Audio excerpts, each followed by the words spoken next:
Hello everyone, কেমন আছেন সবাই? আশা করি সবাই ভালো আছেন। আমরা কিন্তু মহাস্থানগড় ঘুরতে ঘুরতে মহাস্থানগড় দেখেছি, মহাস্থানগড়ের জাদুঘর দেখেছি, গোবিন্দভিটা দেখেছি এবং মহাস্থানগড়ের যে মাজার শরীফ আছে সেটাও দেখেছি। দেখতে দেখতে আমরা মহাস্থানগড়ের ভিতর দিয়ে শর্টকাট একটি রাস্তা আছে, সেই রাস্তা হয়ে আমরা কিন্তু বেহুলা লক্ষণধরের বাসরঘরের দিকে যাচ্ছি। তো আমরা দেখতে দেখতে বেহুলা লক্ষণধরের বাসরঘরের একদম কিনারায় চলে আসছি। দেখতেই পারতেছেন যে ডান পাশে বেহুলা লক্ষণধরের বাসরঘর এবং সামনে হচ্ছে গেট।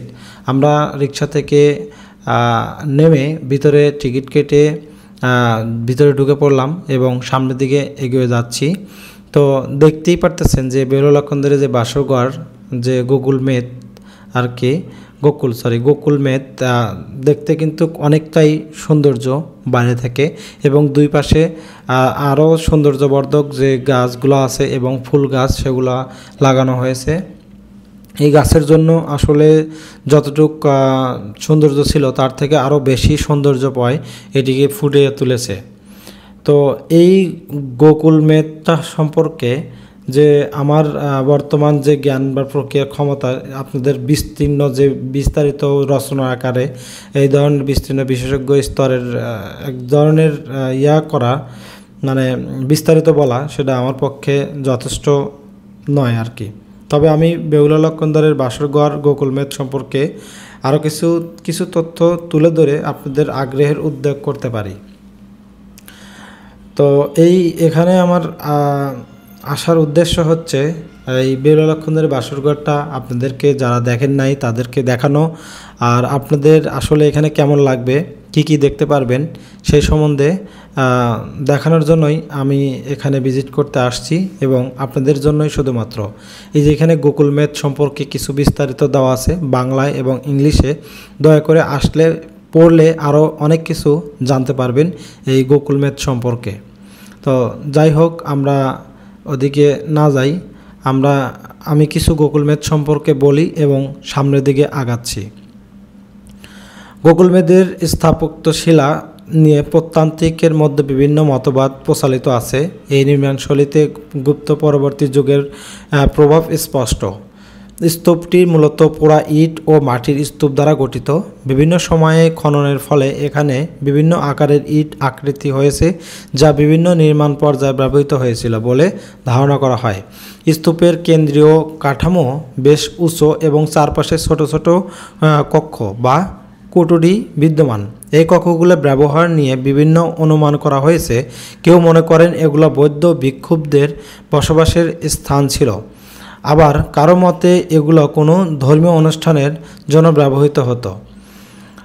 এই গোকুল মেদের খনন কার্য বা আবিষ্কৃত প্রস্তুত গোকুল মেদ বিভিন্ন সময়ে প্রত্যান্তিক খনন কার্য চালানো হয়েছে। এই খননের মূল্যবান কিছু প্রস্তাবিত আবিষ্কৃত হয়েছে, যা এই অঞ্চলে প্রাচীন ইতিহাস সম্পর্কে ধারণা দেয়। আবিষ্কৃত বস্তুর মধ্যে উল্লেখযোগ্য হলো, তবে এখান দিয়ে ওঠার সময় অবশ্যই আপনারা একটু সতর্কতা অবলম্বন করবেন, কারণ দেখতে পারতেছেন এটা কিন্তু অনেক চিপা, এবং বৃষ্টির সময় যদি হয় তাহলে পা পিছলে যাওয়ার কিন্তু সম্ভাবনা থেকেই যাবে। তো যাই হোক, অনেকটা উঁচুই আমরা কিন্তু উঠে পড়েছি, সাথে যে আমার আম্মাও আছে। এনিওয়ে, আমরা উপর দিকে যাব, এবং এই যে গাঁথুনি আছে আপনারা গাঁথুনি বেয়ে উঠতে পারেন। প্লাস যখন বৃষ্টি নামবে তখন ভুলেও এই রাস্তায় আসবেন না, ইটের যে রাস্তাটা আছে ওই যেটা প্রথমে দেখালাম সেই দিকে আসবেন, তাহলে পা স্লিপ করার ভয় থাকবে না। এই যে এই রাস্তা, এটা ডান দিকে যেটা আছে সেটা হয়ে উপরের দিকে উঠবেন আর কি, না হলে কিন্তু পা স্লিপের সম্ভাবনা আছে।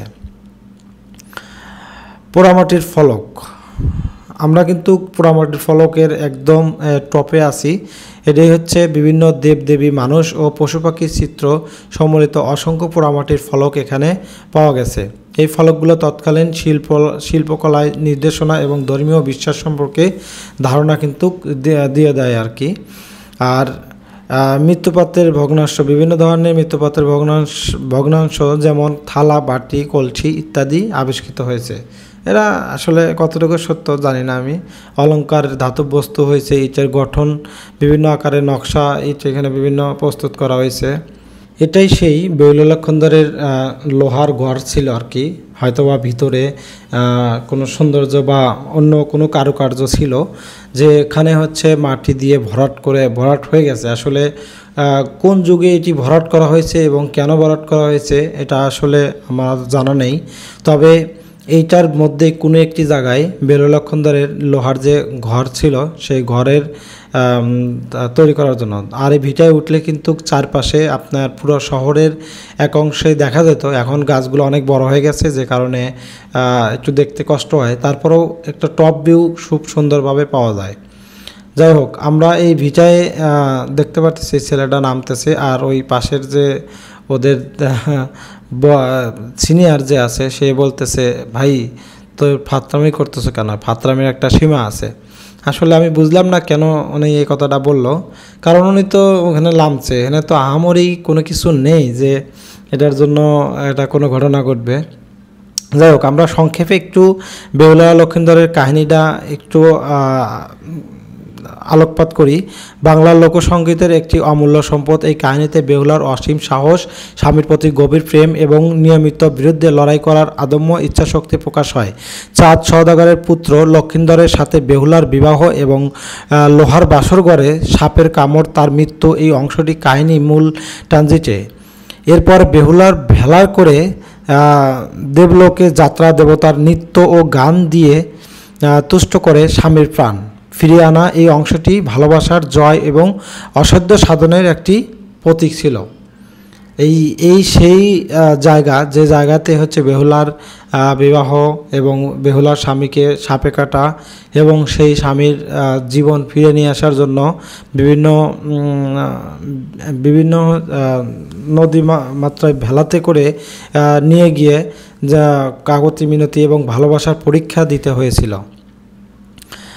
আর গোকুল মেদ ও বেহুলা লক্ষীন্দরের সম্পর্কে যদি আমরা জানি, স্থানীয় লোককথা কিংবদন্তি অনুসারে গোকুল মেদ সেই লোহার বাসরঘরের স্থান থেকে লক্ষীন্দরের মৃত্যু হয়েছিল। যদিও প্রত্নতাত্ত্বিক খননের সরাসরি সেই বাসরঘরের কোনো স্পষ্ট প্রমাণ পাওয়া যায়নি, তবুও এই স্থানটি বেহুলা লক্ষীন্দরের অমর প্রেমের স্মৃতি জড়িত স্থান হিসাবে মানুষের হৃদয়ে গেঁথে আছে। প্রতি বছর অসংখ্য মানুষ এই স্মৃতিতে আসেন এবং সেই করুণ অসত মহিমান্বিত প্রেমের কাহিনী স্মরণ করতে। আর পর্যটন কেন্দ্রের গোকুল মেতের যে গুরুত্বটা আছে, যাই হোক, আপনারা কিন্তু নামার সময় অবশ্যই একটু সাবধানতা অবলম্বন করবেন, কারণ হচ্ছে আপনি যদি নামতে যান সেক্ষেত্রেও কিন্তু আরও বেশি পা স্লিপ করার ভয় আছে। এইখানকার যে ঘাসগুলো মরা হচ্ছে, তবে আমার এটি একটা নির্দেশনা থাকবে যে এই ঘাসে আমরা এরা যদি শীতের সিজনে রেইন সিজন ছাড়া যদি হচ্ছে যে এখানে যদি পানি প্রদান করে, তাহলে কিন্তু এই ঘাসগুলো অনেক বড় হয়ে যেত এবং দেখতে অমায়িক সুন্দর লাগতো।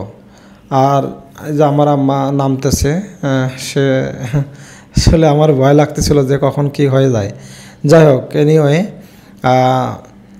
আমরা সামনে থেকে এই ভিটাটি যতটা হচ্ছে সুন্দর দেখলাম, তার থেকে দ্বিগুণ সুন্দর হচ্ছে এর পিছন সাইডটা।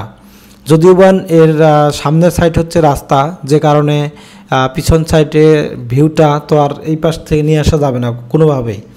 তো যে কারণে আপনার পিছন সাইডের ভিউটাই হচ্ছে খুব সুন্দর দেখায়। আর এই পিছন সাইডের বিভিন্ন ছবি আপনারা ওয়েবসাইটে পাবেন বা কোনো বইয়ে পাবেন, কোনো ইতিহাসের পাতায় কোনো ছবি আকারে পাবেন। সেটি হচ্ছে পিছন থেকেই এই স্ট্রাকচারটার একটি ছবি বা দৃশ্যমান করা হয়েছে সেই ছবিতে।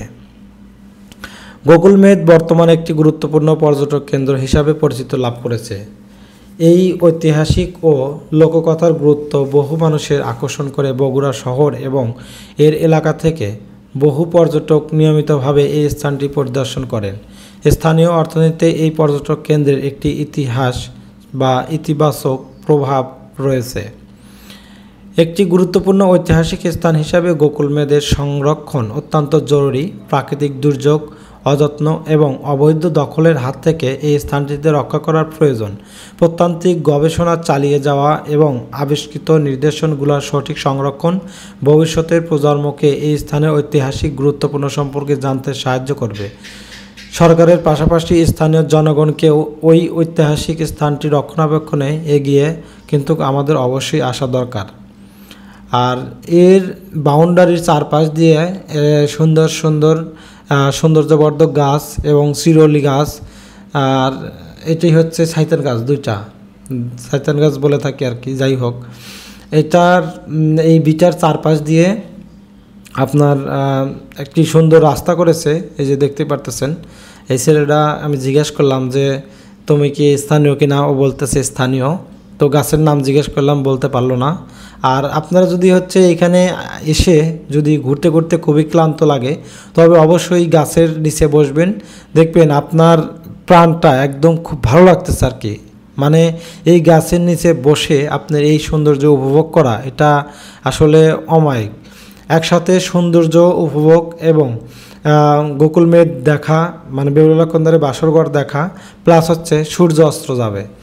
তো এই কাহিনী বা এত সুন্দর একটি জায়গা আপনার আপনার মন ছুঁয়ে যাবে এবং আপনার এই প্রত্যেকটা স্মরণে আপনি যতদিন বা বেঁচে থাকবেন ততদিন এই ইতিহাস বা এই জায়গাটার কাহিনী যখন আপনার মনে হবে, তখন এটার ছবি সবসময় সামনে বেঁচে থাকবে, যেটা আমাদের এখন পর্যন্ত কাছে।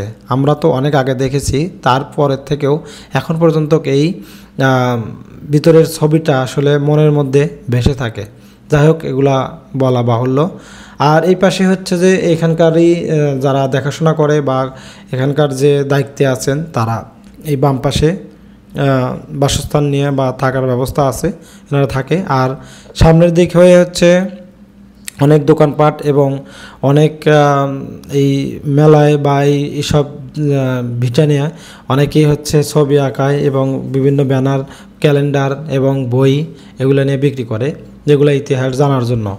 আসলে এটা কতটুকু সত্য ছিল আর কতটুকু মিথ্যে বানায় একটা ইতিহাস তৈরি করা হয়েছে, সেটা আসলে আমার জানা নেই। আর এই যে দেখতে পাচ্ছেন, এটা একটু নতুন একটি গাছ, আমি নাম জানি না, তবে যদি কেউ জেনে থাকেন তাহলে অবশ্যই আমাকে জানাবেন এবং কমেন্টসে জানিয়ে দিবেন, যাতে সবাই জানতে পারে এই গাছটি আসলে নাম কি। তো আমরা আসছি দুপুরের সময়, এখন হচ্ছে বেলা 3টা বাজে। 3টার পরে এখানে কখনো এত দর্শনার্থী নেই, দর্শনার্থী আস্তে আস্তে আসতেছে। আমরা যদি এটা লক্ষ্য করি, এই যে অনেক স্কুল ছাত্রীও আসতেছে, আমাকে ভিডিও করা দেখে অনেক খুশি এবং হাসি দিচ্ছে আর কি। তো যাই হোক, এনারা হচ্ছে আসতেছে। এখানে যদি আপনি গার্লফ্রেন্ড নিয়ে আসেন তাহলে আরও সৌন্দর্যময়, আরও উপভোগ করতে পারবেন অনেক কিছু। গার্লফ্রেন্ড মানে অনেক শান্তিময়, গার্লফ্রেন্ড নিয়ে আসবেন এসব জায়গায়, তাহলে আরও ভালো লাগবে। তো আমরা হচ্ছে দেখতে দেখতে অনেকটা সময় কাটিয়ে ফেলেছি এবং পুরা রাউন্ড সার্কেল আমরা কিন্তু উপভোগ করেছি, আপনাদেরকে দেখিয়েছি। তো আপনারা সবাই এখানে আসবেন এবং এই সৌন্দর্যময় জায়গাটা উপভোগ করবেন। এখানে আসতে অসুবিধা হলে অবশ্যই আমাকে কমেন্টসে জানাবেন, আমি আপনাদেরকে হেল্প করব এবং সাহায্য করব, যাতে আপনাদের এই দৃশ্যটি দেখতে আরও সহজ হয়ে যায় এবং আপনাদের সুবিধার স্বার্থে আমি আপনাদেরকে আরও কোনোভাবে হেল্প করতে পারি, সেটা আমার জন্য একটি বড় অবদান, যাতে আমি আপনাদের সাথে এগিয়ে যেতে পারি অনেক দূর। তো ভালো থাকবেন সবাই, সুস্থ থাকবেন সবাই, এই কামনা করি এবং আজকের মতো এখানেই বিদায় নিচ্ছি। দেখা হবে পরবর্তী এপিসোডে। আর আমার চ্যানেলটি সাবস্ক্রাইব করবেন, যাতে আমার ভিডিও তৈরি করা এবং ট্যুর ভিজিট করা আরও আগ্রহ জাগে এবং আপনাদেরকে আরও কিছু জানাতে পারি এবং দেখাতে পারি। এটা নিয়েই আজকের মতো বিদায় নিচ্ছি। থ্যাংক ইউ সবাইকে।